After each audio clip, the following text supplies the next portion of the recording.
محترمہ بینظیر بھٹو اس ملک کی کمزور طبقے کی نمائندی تھی. شہید محترمہ بینظیر بھٹو آپ کی نمائندہ تھی, میرا نمائندہ تھی. اور جس بہادری کے ساتھ شہید محترمہ بینظیر بھٹو نے اپنا 30 سالہ سیاسی جدوجہد لڑی, وہ آپ کے سامنے ہے اور وہ دنیا کے سامنے ہے, وہ تاریخ کا ایک حصہ بن چکا ہے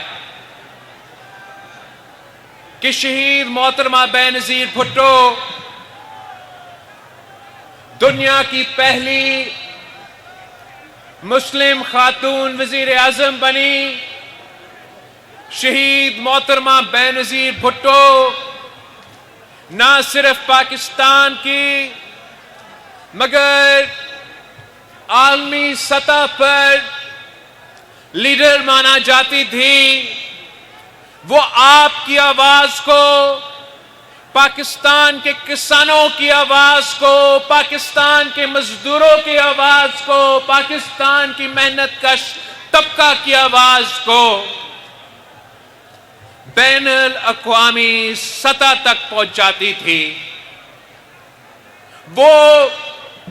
اس ملک کی عوام کی حقیقی نمائندہ تھی. وہ آپ کی آواز بنی اور آپ ہی کے حقوق کے لیے جدوجہد کرتی رہی اور آخرکار شہادت قبول کی. مگر آپ کی موقف پہ سودا نہیں کی, اپنی نظریہ پہ سودا نہیں کی, اپنی منشور پہ سودا نہیں کی, پیچھے نہیں ہٹی. نہ کسی آمر کے سامنے, نہ کسی دہشت گرد کے سامنے وہ کبھی جھکی. وہ کھڑی رہی, آخری دم تک کھڑی رہی, مگر آپ کی مقدمہ لڑتی رہی, پیچھے نہیں ہٹی. اور جنہوں نے شہید محترمہ بینظیر بھٹو کو شہید کیا, ان کا یہ غلط فہمی تھا کہ اب جبکہ شہید محترمہ بینظیر بھٹو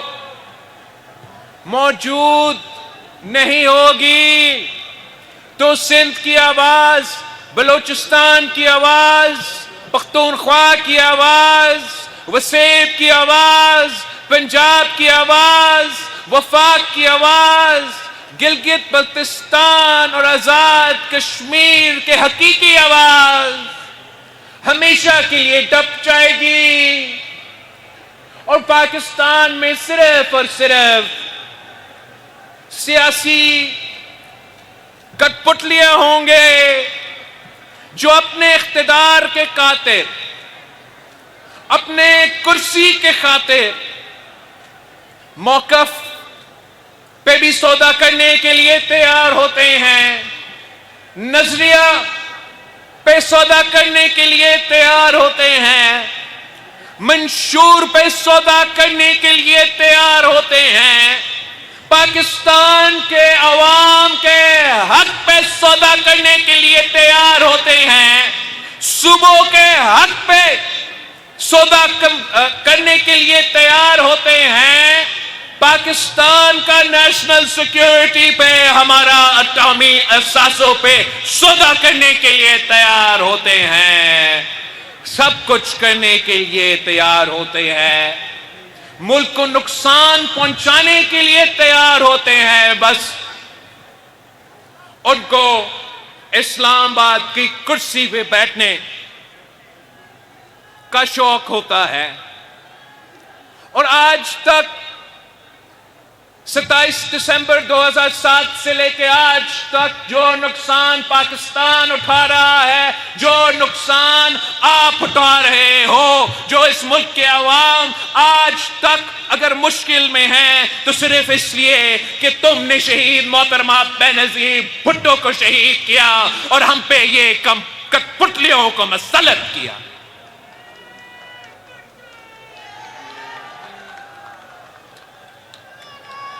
اب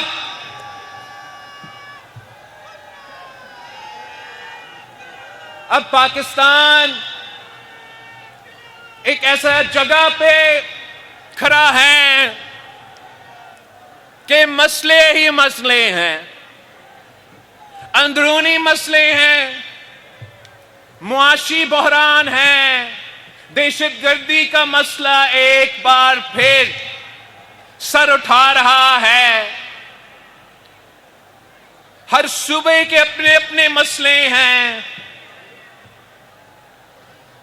اور بیرون ملک بھی، بیرون سطح پہ پاکستان کے لیے بہت سارے امتحان آنے والے ہیں۔ چاہے پاکستان کے جو اندرونی مسئلے ہیں یا پاکستان کے جو بین الاقوامی سطح پہ ہمارے مشکلات ہیں، ان تمام مسائل کا مقابلہ کرنے کے لیے پاکستان کی سیاسی جماعتیں، پاکستان کی سیاسی قوتیں جو سٹیک ہولڈرز ہوتے ہیں، ان کو مل کے ان مسائل کا مقابلہ کرنا پڑے گا۔ کسی ایک سیاسی جماعت کے پاس نہ وہ مینڈیٹ ہے، نہ وہ طاقت ہے کہ وہ ایک وقت تمام اندرونی اور بیرون ملک کے جو مسائل ہیں ان کا مقابلہ کرے۔ پاکستان پیپلز پارٹی کو پاکستان کے عوام نے ایک ذمہ داری دیا ہے۔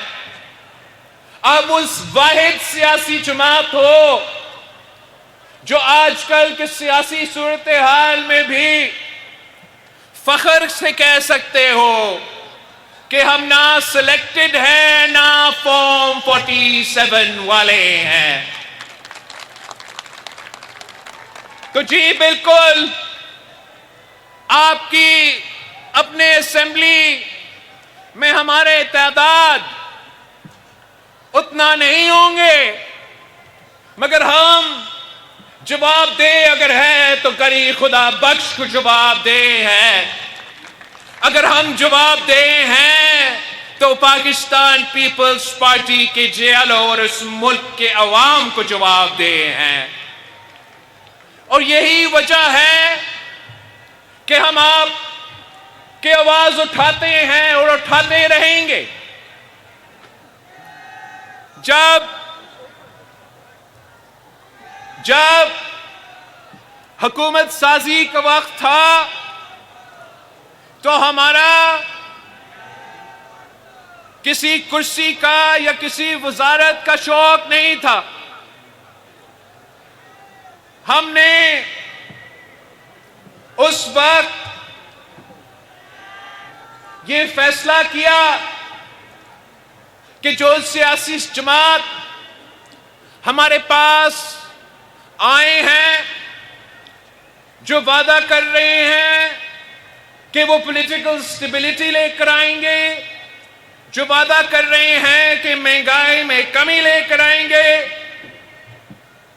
ہم ان کے ساتھ دیں گے، ان کا حکومت بنائیں گے۔ اور ہم نے اس وقت ایک معاہدہ پہ دستخط کیا کہ ہم آپ کو اپنے ووٹ تو دلوا رہے ہیں، مگر ایسے نہ ہو کہ آپ ووٹ لے کے آنکھیں بھر جائیں۔ ایسے نہ ہو کہ جیسے ماضی میں ایک سیاستدان آپ کے بارے میں کہتا تھا کہ جب مشکل میں ہو تو پیر پڑتے ہو، اور جب مصیبت سے نکل جاتے ہو تو گلا پکڑتے ہو۔ تو یہی وجہ تھا کہ پاکستان پیپلز پارٹی کی چیئرمین اور پاکستان مسلم لیگ نواز کا سربراہ نے باقاعدہ طے کیا کہ آپ کے پاس ہم سے زیادہ سیٹس ہیں نیشنل اسمبلی میں، اب بھلے حکومت بنائیں، ہم آپ سے ایک وزارت بھی نہیں لیں گے، آپ کو پورا اختیار ہے، حکومت چلائے، ذمہ داری اپنائے اور پاکستان کے عوام کا مسائل حل کرے۔ یہ طے ہوا تھا کہ جبکہ ہم حکومت میں نہیں ہیں، پاکستان کی پی ایس ڈی پی چاروں صوبوں کی ڈیولپمنٹ کے جو وفاق کے منصوبے ہوتے ہیں، ہم مل کے کنسنسس کی بنیاد پہ یہ بنائیں گے تاکہ ہم انشور کر سکیں کہ پاکستان کے جو پسماندہ علاقے ہیں جن کو ہر مسلم لیگ کی حکومت میں ستولہ سلوک کا سامنا کرنا پڑا، چاہے وہ بلوچستان ہو، چاہے وہ سندھ ہو، چاہے وہ پختونخوا ہو، چاہے وہ ہمارا وسیب ہو، ہم نے ان رائٹنگ لکھوایا کہ پی ایس ڈی پی ہم مل کے بنائیں گے۔ ہمیں معلوم تھا کہ بلوچستان اور سندھ اور جنوبی پنجاب اور جنوبی پختونخوا سب سے زیادہ متاثر تھے پچھلے سیلاب سے، تو یہی وجہ تھا کہ ہم نے اپنے معاہدہ میں باقاعدہ لکھوایا تھا کہ سب سے پہلے ترجیح یہ ہے کہ جن لوگوں کو اس سیلاب میں نقصان ہوا ان کا ضروریات ہم پورا کریں گے۔ ہم نے اپنے لیے کوئی وزارت نہیں مانگا، صرف اپنے عوام کا حق مانگا ہے۔ اور آج مجھے آپ کو افسوس کے ساتھ کہنا پڑ رہا ہے کہ ابھی تک اس ڈاکیومنٹ پہ عمل درآمد کرنے کے لیے ہم ناکام رہے ہیں، اور میرے لیے اپنے ممبران کو بار بار مجبور کرنا کہ اسمبلی پہنچے، کورم پورا کرے، ان کا ہر بل کو آنکھیں بند کر کے ووٹ ڈالے، مگر آپ جب اپنے علاقے میں واپس جاتے ہو تو آپ خالی ہاتھ واپس جائیں۔ جب آپ اپنے علاقے میں واپس جاتے ہو اور آپ سے سوال کیا جاتا ہے معیشت پہ، امن و امان پہ، دہشت گردی پہ، پاکستان کے مسائل پہ، تو آپ کے پاس کوئی جواب نہ ہو۔ اس طریقے سے حکومتیں نہیں چلتے۔ حکومت کا ذمہ داری ہے کہ وہ پارلیمان کو اعتماد ملے اور ہر مسئلہ کا حل پارلیمان سے اتفاق پیدا کر کے منظور کرے۔ اگر ہم اسی طریقے سے چلتے ہیں تو میں پر امید ہوں کہ انشاءاللہ تعالی ہم واقعی پاکستان کے عوام کے تمام مسائل کا حل نکال سکتے ہیں۔ حکومت کے پاس یک طرفہ فیصلے کرنے کا مینڈیٹ موجود نہیں ہے۔ پارلیمان میں حکومت کا یک طرفہ فیصلے کرنے کا مینڈیٹ موجود نہیں ہے۔ حکومت کے پاس اگر کوئی مینڈیٹ ہے تو وہ اجتماعی فیصلے کنسنسس پہ مبنی فیصلے کا مینڈیٹ ہے اس حکومت کے پاس، اور میں حکومت کو یہی تجویز دیتا ہوں اور صدر پاکستان سے اپیل کرتا ہوں کہ بطور صدر پاکستان اور وفاق کا نمائندہ کہ حکومت کو یہ تجویز دیا جائے کہ جو فیصلے اتفاقی رائے سے لیے جاتے ہیں وہ طاقتور فیصلے ہوتے ہیں، وہ مسائل کے اصل حل نکالتے ہیں۔ صدر زرداری نے